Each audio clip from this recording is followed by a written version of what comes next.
네, 오늘 콘텐츠 렌즈 수업은 하드 렌즈를 진행하려고 합니다.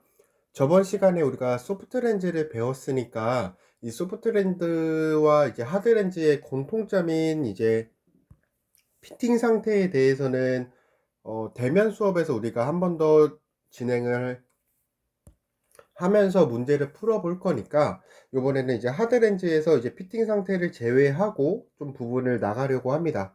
그래서 하드 렌즈의 특징적인 거는 아무래도 나온다고 하면은 이게 뭐 눈물 렌즈 효과를 물어보는 문제가 나오거나 아니면은 피팅이 어떻게 되어 있는지 확인하는 이 플루레신 패턴 뭐 이런 것들이 나올 확률이 높으니까 그 부분에 대해서 조금 배워볼 거고요. 누액 렌즈는 우리가 대면 수업을 하면서 조금 자세히 알아봤으니까 아마 문제 푸는 데는 큰 무리가 없을 것 같습니다. 그럼 이번엔 플루레신 패턴을 한번 알아보겠습니다. 먼저 이제 플루레신이라는 거를 우리가 왜 하냐면 우리가 렌즈가 각막 위에 이렇게 씌워지는데 그게 어느 정도 접촉을 하고 잘 접촉되어 있는지 각막의 모양이랑 잘 맞게끔 렌즈가 접촉이 되어 있는지를 확인을 해보고 우리가 이제 아무래도 이제 산소가 눈물에 녹고 그 눈물이 각막 위에 있기 때문에 그 산소들이 각막으로 공급이 돼야 되기 때문에 이 눈물의 순환이 어느 정도 되는지를 알아보기 위해서 이거를 진행한다라고 생각을 해주시면 됩니다. 그래서 검사 목적은 렌즈와 각막이 접촉하는 정조와 그러니까 이제 각막의 모양이랑 렌즈의 모양이 잘 맞는지 그거를 확인하는 첫 번째와 눈물이 어느 정도 순환되는지를 검사하는 게 두 가지 목적이 있습니다. 그래서 크게 정적 패턴과 동적 패턴 이렇게 두 가지로 나뉘어지는데 이 정적 패턴은 말 그대로 멈춰 있는 상태에서 우리가 눈물이 어떻게 되는지를 보는 거라고 봐주시면 돼요. 그래서 피 검사자가 원거리를 주시할 때 그러니까 멀리 있는 거를 주시하고 있을 때 렌즈 밑에 있는 눈물이 어떻게 있는지를 관찰하는 게 이게 정적 패턴입니다. 그 다음에 동적 패턴은 우리가 눈을 깜빡거리는 그 숨목 활동을 했을 때 눈물이 어떻게 교환되는지를 보는 겁니다. 그래서 이 플루레신으로 염색하면 눈물이 어떻게 교환되는지 어디가 이제 각막이랑 붙어 있는지 이런 거를 알 수가 있을 겁니다. 그래서 뭐 스티프한 피팅일 때, 플랫한 피팅일 때 아니면 이상적인 피팅일 때 우리가 그 플루레신 패턴을 봤을 때 어떤 모양이 나타나는지 이건 알고 있어야 이렇게 문제가 나올 수가 있어요. 무슨 말이냐면 피팅 상태가 플랫하다 혹은 스티프하다 이렇게 나오면 좋겠지만 이렇게 안 나오고 혹은 뭐 우리가 플루레신 패턴을 봤을 때 이러한 모양이 나왔다 이러한 모양이 나오면 어떤 상태인지를 알고 있는지를 물어보는 문제가 나올 수도 있고 아니면 이러한 모양이 나왔는데 이런 패턴이 나오는 경우에 어떻게 피팅 상태를 바꿔줘야 되느냐 이런 식으로 문제가 나올 수가 있는 거예요. 그러니까 우리가 이 패턴을 알고 있으면 좋을 겁니다. 그래서 뒤에 있는 그림을 보고 먼저 한번 풀어 볼게요. 이 그림은 사실 완벽하지는 않아요. 근데 이 그림을 봤을 때 이렇게 생각을 해주시면 돼요. 눈물의 플루레신 용액이 좀 묻었다. 그래서 이 형광 물질이 이제 누액 쪽이다 라고 생각을 해주시면 조금 편하실 거예요. 그래서 지금 보면은 이 그림을 보면 중안부에도 어느 정도 형광이 조금 있고 이렇게 전체적으로 이렇게 원형으로 끝부분이 이렇게 보일 겁니다. 그래서 주변부는 이렇게 밝은 초록색으로 원이 되어 있을 거고 중앙부는 옅은 초록색이 들어가 있는 요런 게 조금 이상적인 피팅 상태예요. 그러니까 좋은 피팅 상태로 되어 있는 렌즈를 착용하고 있구나. 근데 요거처럼 이 중앙부가 좀 밝은 갈색, 중앙이 밝아요. 이런 경우에는 이 안에 눈물이 맺혀 있다는 거고 고여 있다는 거니까 우리가 각막이 이렇게 있을 때 렌즈가 이렇게 되어 있는 스티프한 피팅이다. 그래서 이 사이에 눈물이 고여 있기 때문에 이 중앙 부분이 형광색이 조금 밝게 보일 거다 라고 생각을 해주시면 돼요. 그래서 요거는 스팁. 그리고 요거를 보면 이 중앙 부분은 지금 검정색이고 주변부에 눈물이 있는 것처럼 보이잖아요. 이거는 뭐겠어요? 당연히 각막이 이렇게 있으면 이렇게 플랫한 상태여서 이 평평한 부분은 각막에 붙어 있기 때문에 여기에는 눈물이 없고 이 위에만 이렇게 있는 겁니다. 이해가 됐을까요? 뭐 극단적으로 그려보면 각막이 이렇게 있고 렌즈가 이렇게 있는 거다. 그러면 이 사이에는 눈물이 있으니까 주변부에는 형광색으로 보이고 중앙부는 각막이랑 붙어 있으니까 검정색으로 보일 거다. 이렇게 생각을 해주시면 되고, 그럼 이거는 플랫한 피팅 상태이다. 이렇게 생각을 해주시고, 이 특징들은 쉽게 이해할 수 있으셔야 되고, 그래서 이제 문제에 뭐 중심부는 형광색이고 주변부는 검정색이다 라고 하면 이런 스티프하구나, 혹은 중심부는 검정색인데 주변부가 형광색이다 하면 아, 플랫한 피팅 상태를 얘기하는구나 라고 생각을 해주시고 문제를 풀어주시면 되는 겁니다. 그러면 앞에 잠깐 넘어와서 풀어볼게요.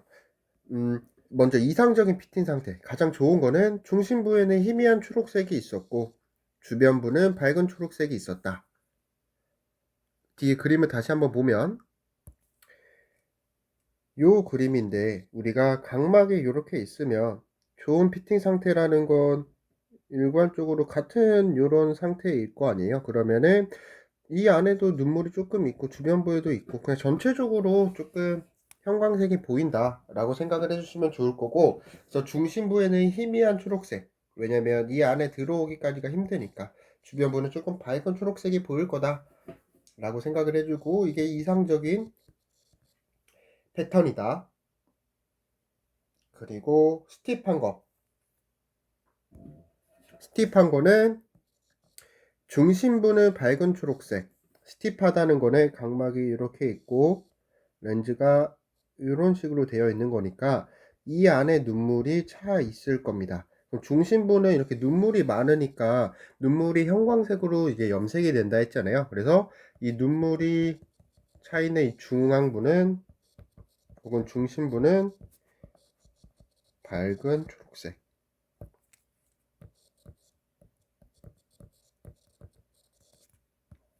그리고 주변부는 눈물이 없이 이 각막에 직접적으로 렌즈가 닿으니까 검은색, 이게 스팁이다. 그리고 요번에 플랫한 거를 보면 플랫한 것도 이렇게 그려보면 되겠죠. 렌즈가 이렇게 있을 거고 이런 식으로 되니까 눈물이 여기에 찰 겁니다. 중심부는 이렇게 딱 붙어 있으니까 중심부는 검, 주변부 밝은색, 이렇게 생각을 해주시고, 이런 특징이 나왔을 때 이걸 플랫을 얘기하는지 스팁을 얘기하는 건지를 알고 있어야 문제 풀 때 굉장히 좋을 거예요. 여기서 조금 더 디테일하게 간다고 하면 각만난시 정도에 따라서 다를 거예요. 각만난시가 심하다는 거는 이렇게 커브지는 곡률이 더 많이 되어진 거라고 봐주시면 돼요. 그래서 각만난시가 이 정도면 다시 그려볼게요. 각만난시가 1디옵트 미만이 뭐 요 정도라고 하면 각만난시 1디옵트 이상은 이렇게, 그러면은 이런 부위가 눈물이 차여있는 부위가 더 많겠죠, 렌즈보다. 그러니까 그 밝은 띠 모양이 조금은 다를 겁니다, 각만난시가 심할수록. 그래서 이상적인 피팅일 때는 그래도 각만난시가 1디옵터 이상이기 때문에 중심부에도 약간 밝은 검은 띠가 보일 거예요. 주변부는 거의 비슷할 거고 중심부에 눈물이 조금 더 많이 차기 때문에 더 밝은 검은 띠가 보이긴 할 겁니다. 그리고 스팁한 거는 원래는 중앙 부분이 밝은 초록색으로 보였는데 요거는 어느 부분 중간중간 평평한 경선에는 이렇게 검정색 부분으로 모양이 되어 있을 겁니다. 다 초록색으로 되어 있는 게 아니라 어느 약간은 평평한 부분에는 검정색으로 되어 있을 겁니다. 그 다음에 플랫한 거. 플랫한 거의 중심부는 원래는 검게 나타나는데 이때도 검은색의 타원형 모양이 나타날 거고 나머지는 똑같을 겁니다. 여기까지는 조금 디테일한 부분이니까 이 정도는 적어도 알아두시는 게 좋고, 요런 그림으로 외워주시면 더 좋을 거고, 이제 눈물이 차여 있는 공간에 밝게 보인다 라고 생각해 주시면 가장 좋아요. 눈물이 밝게. 그래서 중앙이 밝게 보인다 라는 건 중앙에 눈물이 모였다는 거니까 스팁. 주변부가 밝게 보인다 라고 하는 건 주변부에 눈물이 모였다는 거니까 플랫. 이렇게 생각을 해주시면 되고, 이 하드렌즈의 문제점, 그래서 이게 뭐 이동을 하거나 위로 올라가거나 아래로 떨어지거나 아니면 뭐 귀 쪽으로 쏠리거나 그런 이유가, 그렇게 쏠리게 되는 이유가 어떤 건지에 대해서 알아보고 그 원인, 그리고 그거를 어떻게 처치해 줘야 되는지, 이 부분에 대해서도 문제가 나올 수 있으니까 간단하게 크게 4가지로 나눠서 한번 알아보겠습니다. 먼저 상방 이탈. 렌즈가 이렇게 눈이 있으면 렌즈를 이렇게 낄 거 아니에요, 앞에? 근데 이게 위쪽으로 올라가는 이유입니다. 왜 상방 이탈이 될까요? 쉽게 생각하면 우리가 눈을 깜빡깜빡 거리면 상 눈꺼풀이 렌즈 위를 덮었다가 다시 위로 올라가죠. 그러면 그때 렌즈가 같이 따라 올라갔다가 내려오지 않는 이유가 상방 이탈일 경우가 많습니다. 그러면 이렇게 눈꺼풀이 왔다 갔다 요런 식으로 이렇게 왔다 갔다 할 텐데, 이렇게 올라갈 때 렌즈가 따라 올라갔다가 내려가지 않는 경우가 있겠죠. 그 경우가 어떤 원인이겠어요? 일단은 각막이 이렇게 되어 있으면 렌즈가 이렇게 평평해요. 그러면 이 부위가 떠 있기 때문에 이렇게 눈꺼풀에 더 많이 움직이겠죠. 그래서 가장자리 들림이 큰 경우입니다. 그래서 이 각막이랑 렌즈가 많이 떠 있기 때문에 이 부분에 결막이 왔다 갔다 하면서 이게 따라 올라가는 거라고 봐주시면 되는데, 이 경우가 가장 대표적인 거예요. 그래서 일단은 뭐 산안검, 그러니까 위 눈꺼풀 작용에 의한 것인데, 우리가 진난시가 있다라고 하면, 진난시는 수직방명이 강주경선이죠. 그러면 이 수직방면, 렌즈가 이렇게 각막이 있으면 이 수직방면이 굴절력이 세다라는 거예요. 그러면 더 이렇게 옆에서 봤을 땐 커브 지어져 있겠죠. 이렇게 평평한 것보다는 커브 지어져 있어야 디옵터가 큰 거니까. 진난시라는 건 이 수직 방면이 더 커브진 거예요. 그러면 똑같은 렌즈를 껴도 여기가 더 많이 뜨겠죠. 그러면서 상안검, 그러니까 윗 눈꺼풀에 의해서 렌즈가 위로 올라가는 경우가 많습니다. 그래서 고도의 직난시의 경우 이렇게 상방 이탈이 되는 경우가 많아요. 왜? 고도의 직난시는 수직 방면이 곡률지이기 때문에 가장자리 들림이 커져서 상방 이탈이 많다라고 생각을 해주시면 됩니다. 그리고 렌즈가 너무 평평한 경우에도 이제 플랫한 피팅이 되니까 이렇게 떠 있어서 렌즈가 더 잘 위쪽으로 올라갈 겁니다. 눈을 깜빡깜빡 거렸을 때. 그러면 어떻게 처치를 해줘야겠어요? 일단은 가장 기본적인 건 가장자리를 낮게, 엣지 리프트 혹은 여기 가장자리가 떠 있는 거를 조금 안쪽으로 이렇게 해줘서 각막 모양과 조금 일치되게끔 해줘야 윗 눈꺼풀에 의해서 올라가는 게 적겠죠. 그래서 가장자리가 또 얇은 경우도 좋습니다. 그리고 직경이 클수록 눈꺼풀에 영향을 많이 받겠죠. 왔다 갔다 하면서 올라갈 수 있는 그 직경이 크는 거니까 직경이 더 작은 게 좋고, 중심 두께는 두껍게 해서, 중심 두께를 두껍게 하는 이유가 뭘까요? 렌즈에 뭐 이런 식으로 생겼다라고 하면 중심 두께를 더 두껍게 만들어 버리면 이 렌즈 자체가 중력에 더 많은 영향을 받으면서 아래쪽으로 이렇게 내려갈 겁니다. 그러면 어느 정도 상방 이탈이 되는 거를 처치를 해줄 수가 있죠.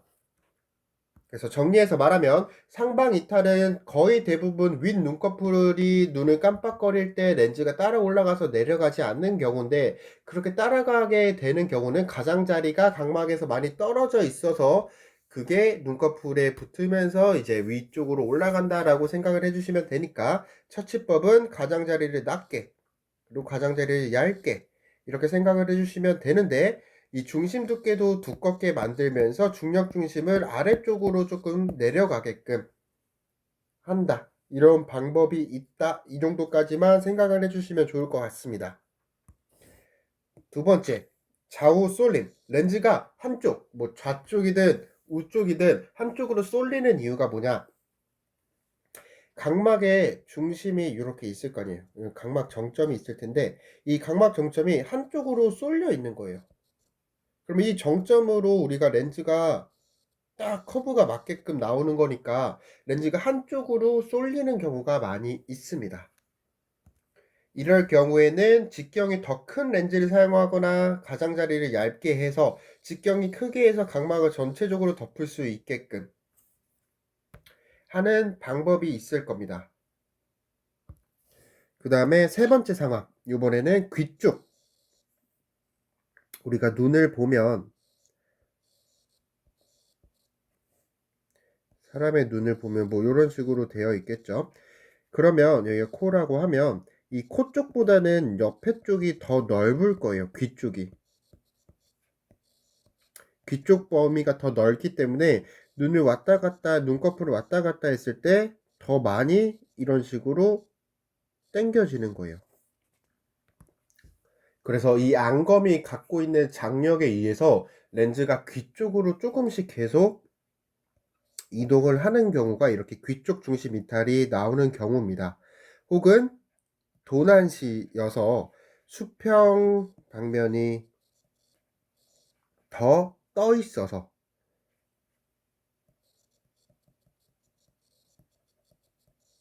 그가 높아서 그쪽으로 당겨지는 경우도 있을 거예요. 우리 아까 상방 이탈이라는 거는 직난시여서 이렇게 있을 때 렌즈가 이런 식으로 되면서 위에가 많이 떠서 위쪽으로 올라가는 경우가 있다 했잖아요. 요번에는 수평 경선을 봤을 때 여기가 좀 많이 커브가 되어져 있는 거예요. 도난시여서. 그래서 렌즈가 요번에는 귀나 코 쪽이 많이 떠 있어서 어느 한쪽으로 이동이 되는데, 눈꺼풀이 주로 이제 귀 쪽에 더 많이 분포가 되어 있는 양이잖아요. 그래서 귀 쪽으로 조금씩 당겨지는 경우가 있습니다.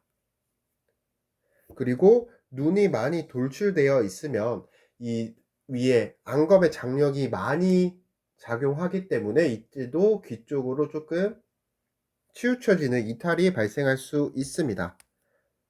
그럼 이것도 마찬가지로 도난시이면 어떻게 해야 되겠어요? 엣지 리프트를 낮게, 그러니까 좀 평평한 거를 조금 더 스티프하게 라고 생각을 해주시면 되고, 더 큰 비구면 렌즈, 왜냐면 구면은 각막은 비구면 모양으로 되어 있기 때문에 비구면 렌즈가 각막 모양에 딱 맞을 거예요. 그래서 큰 크기의 비구면 렌즈를 사용을 한다, 이 정도로 생각을 해주시면 되고, 안검의 압력에 의해서도 되기 때문에 이게 도난시여서 귀 쪽으로 이동하는 거는 렌즈를 크게 해주는 게 오히려 좋아요. 근데 이 안검의 장력, 눈꺼풀에 가지고 있는 그 힘 때문에 이동할 경우에는 이 눈꺼풀에 적게 닿게 하기 위해서 작게 해주는 겁니다. 그래서 왜 이때는 렌즈 직경을 크게 해주고 이때는 렌즈 직경을 작게 해주냐라고 하면, 이거는 도난시의 경우에 해당하는 겁니다. 도난시는 이 곡률이 다른 거기 때문에 전체를 덮을 수 있도록 렌즈 직경을 조금 크게 해주면 좋은데, 안검, 그러니까 이 눈꺼풀이 당겨 가는 게 힘이 센 거는 이 크기를 작게 해줘야 눈꺼풀이 당겨 갈 수 있는 거를 좀 줄일 수가 있는 거죠. 그리고 요번에 하방 이탈. 하방 이탈은 사실 쉬워요. 눈꺼풀로 위로 올려줘야 되는데 그 눈꺼풀의 힘이 약하거나 아니면은 좀 무거워서, 고도의 플러스 렌즈, 그러니까 중심부가 이렇게 두꺼워서 중력 중심을 많이 받아서 아래쪽으로 조금 떨어지는 거다 라고 생각을 해주시면 됩니다. 혹은 이 가장자리 부분이 각막에 딱 붙어있게 도와줘야 되는데 여기가 너무 두껍거나 너무 얇게 돼 있어서 여기 고정되지 못하고 밑으로 흘러내는 경우가 이 하방 이탈이에요. 그러면 뭐 처치법도 쉽죠. 일단은 안검이 느슨한 경우, 눈꺼풀이 왔다 갔다 하면서 얘를 당겨 올라가야 되는데 그게 잘 안 된다고 하면 얘를 좀 더 평평하게 만들어서 여기를 살짝 뜨게끔 만들어야죠. 왜? 우리가 상방 이탈 됐을 때는 위에가 떠서 위쪽으로 데리고 올라간다 했잖아요. 그래서 어느 정도는 데리고 올라가게 만들어주기 위해서 평평한 렌즈를 피팅을 해주는 겁니다. 그리고 렌즈 크기도 크게 하고 가장자리를 들리게 해서 렌즈도 크게 하고 끝에도 들리게 하면서 안검에 위에서 조금 위로 올라갈 수 있게끔 도와주는 겁니다. 그래서 크기가 큰 비구면 렌즈도 마찬가지고요. 그리고 무거우면 렌즈가 밑으로 내려간다 했으니까 비중이 낮은 작은 렌즈, 그리고 두께가 더 얇은 렌즈가 어떻게 보면 각막에 더 잘 붙어 있잖아요. 그래서 두께가 더 얇은 렌즈, 이 정도로 생각을 해주시면 좋을 것 같습니다. 그리고 마이너스 렌티큘러 디자인, 그러니까 이제 고도의 플러스 렌즈를 위에를 조금 이렇게 깎으면서 마이너스 효과가 나게끔 마이너스 렌티큘러 디자인이 되게끔 해주면 딱 고정이 될 겁니다. 지금까지 한 거는 사실 크게 어렵지 않아요. 그래서 플로레시 패턴을 이해해서 우리가 이게 피팅 상태가 플랫한지 스티프한지 아니면 이상적인 피팅 상태인지 그걸 알아보는 거 하고, 우리가 하드렌즈를 꼈을 때 상방 이탈 됐을 때 혹은 하방 이탈 됐을 때 아니면 한쪽으로 쏠리거나 귀 쪽으로 갔을 때 그 이유가 어떤 것인지와 그 상황에 맞춰서 우리가 어떻게 처치를 해줘야 되는지 이거를 알아보는 거에 대해서 간단하게 알아봤습니다. 그래서 다음 시간을 진행하기 전에 간단하게 특수 콘택트 렌즈를 하나만 더 해보고 오늘 수업 마무리 하도록 하겠습니다. 네, 그래서 바로 진행하도록 하겠습니다. 요번에는 특수 콘택트 렌즈 중에서도 이제 노안용 렌즈, 우리가 노안이라는 거는 조절력이 부족한 사람이죠. 조절력이 부족해서 가까이 볼 때 수정체를 두껍게 만들기 힘들기 때문에 우리가 망막에 상을 못 맺히는 사람들이 이제 노안인 사람이잖아요. 그래서 노안을 가지고 있는 사람은 가까이 있는 게 불편한데, 그럴 사람한테 이제 콘택트 렌즈를 처방해 줄 때 어떻게 해야 되는지, 그래서 두 가지 방법에 대해서 알아보겠습니다. 먼저 모노비전이라고 하는 단안시입니다. 말 그대로 단안이에요. 단안 따로 측정을 해주는 거고, 한쪽 눈은 원용, 그리고 다른 한쪽 눈은 근용, 이렇게 처방을 해주는 겁니다. 그래서 한쪽 눈에는 멀리 보는 원용 굴절력을 넣어주는 거고, 한쪽 눈에는 가까이 보는 근용 굴절력을 넣어주는 겁니다. 그래서 이 단안시는 근용 조절력을 콘택트 렌즈에 그냥 넣는 거예요. 그러니까 그 굴절력 자체를 그냥 렌즈로 처방을 해주는 겁니다. 그래서 한쪽 눈으로 멀리 보고 한쪽 눈으로 가까이 보는 건데, 그러면 어느 쪽 눈을 멀리 볼 거고 어느 쪽 눈을 가까이 보느냐? 우세안을 원용 처방을 합니다. 그러니까 내가 우이안, 우세안 이런 눈에다가 멀리 보는 굴절력을 처방을 한 콘택트 렌즈를 쓰게 하는 거고요. 비우세안에 이제 근용 콘택트 렌즈를 쓰게 하는 겁니다. 간단하죠? 그러면 이 모노비전의 장점과 단점에 대해서 알아볼게요. 일단은 장점은 사실 굉장히 간단하죠? 우세안에 멀리 보는 원용 굴절력을 넣고 비우세안에 근용 굴절력을 넣어서 둘 다 볼 수 있는 굴절력을 넣는 거다. 그러니까 돋보기도 쓰고 멀리도 쓰고 있는 안경을 쓰고 있다라고 생각을 해주시면 되는 겁니다. 그리고 피팅하기도 굉장히 용이하죠. 그냥 굴절력만 잘 처방해주면 되니까. 그리고 다른 일반 렌즈, 그러니까 사실 이 콘택트 렌즈도 다초점이라고 해서 멀티포컬 렌즈가 있어요. 가까이부터 멀리 볼 수 있는 모든 굴절력이 들어가 있는 콘택트 렌즈도 있는데, 그거는 아무래도 가격이 좀 비싸겠죠. 그래서 가격적으로 조금 저렴하다 라고 생각을 해주시면 되는데, 가장 큰 단점은 우리가 양안시를 하면 최종 목적이 뭐였죠? 입체시이잖아요. 근데 우리가 이거를 양안시를 하는 게 아니라 단안시예요. 한쪽 눈으로 멀리 보고 한쪽 눈으로 가까이 보는 이런 단안시를 하기 때문에 입체시가 감소될 겁니다. 그리고 대비 감소도 떨어질 거예요. 그리고 시력 자체도 우리가 양쪽으로 봤을 때 양안 시력이 단안 시력보다 월등하게 좋기 때문에 한쪽씩만 보기 때문에 시력도 조금은 떨어질 겁니다. 그리고 혹은 우리가 뭐 외상, 사고로 인해서 한쪽 눈이 안 보이는 사람한테는 우리가 그걸 처방을 해줄 수가 없겠죠. 한쪽 눈은 멀리 보고 한쪽 눈은 가까이 보여야 되는데 한쪽 눈이 보이지 않는 사람들에게는 처방을 해줄 수가 없습니다. 그리고 운전할 때, 특히 야간 운전 시에는 굉장히 위험합니다. 왜냐? 대비 감도가 떨어지기 때문에 불빛이나 아니면 이 차, 이런 선, 이런 것들을 정확하게 인지하기가 어려워요. 그러기 때문에 조금 주의를 해주시긴 해야 되는데 굉장히 간단한 방법이고 생각보다 만족도는 나쁘지는 않습니다. 조금 좋은 편이긴 합니다. 그래서 일단은 노안을 교정하는 방법 중 첫 번째, 단안시, 모노비전은 우세한의 원형 굴절력을 처방을 하고 비우세한의 근육 굴절력을 처방을 한다.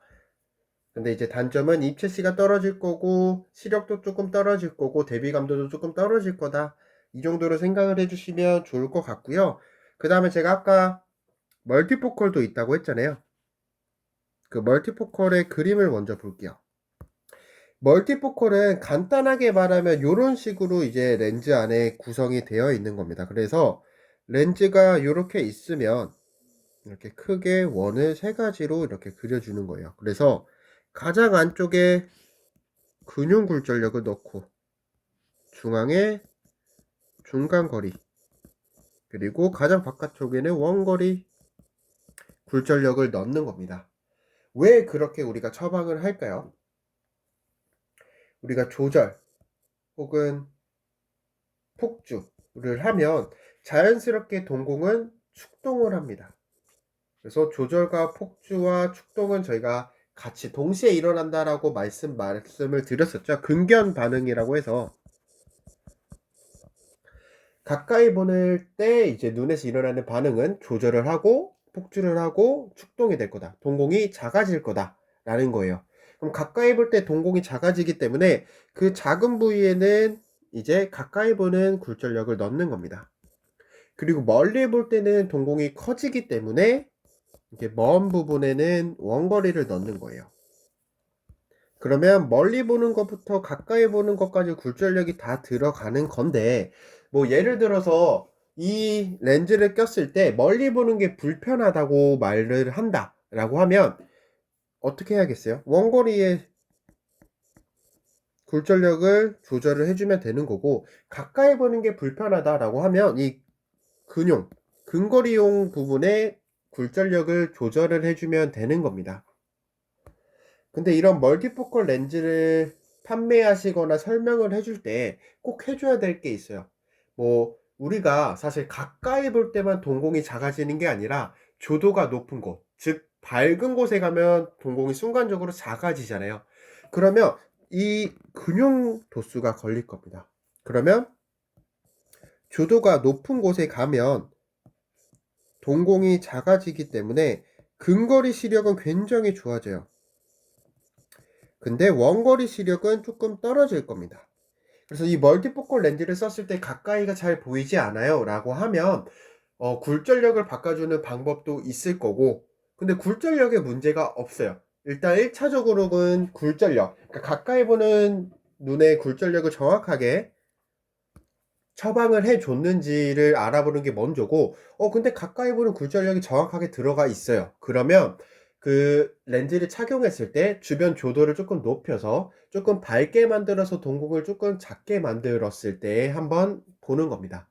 그러면 조도만 조금 밝혀줘도 확실히 가까이 보는 거는 조금 더 시력이 좋게 나올 거예요. 그래서 이 특수 콘택트 렌즈는 우리가 노안 교정용 렌즈를 배웠는데 먼저 첫 번째는 모노비전, 단한시, 두 번째는 이중 초점 혹은 다초점 렌즈를 배웠습니다. 그래서 각각의 설계가 어떻게 되어 있는지 이런 특징 등을 알고 있으면 좋을 것 같고, 이 두 문제 파트가 아마 국가고시에서 요즘은 한 문제씩은 좀 나오는 경향이 있어요. 그래서 조금 간단하지만 간단하게 1점을 얻을 수 있는 거니까 쉽게 이해를 해주셨으면 좋겠습니다.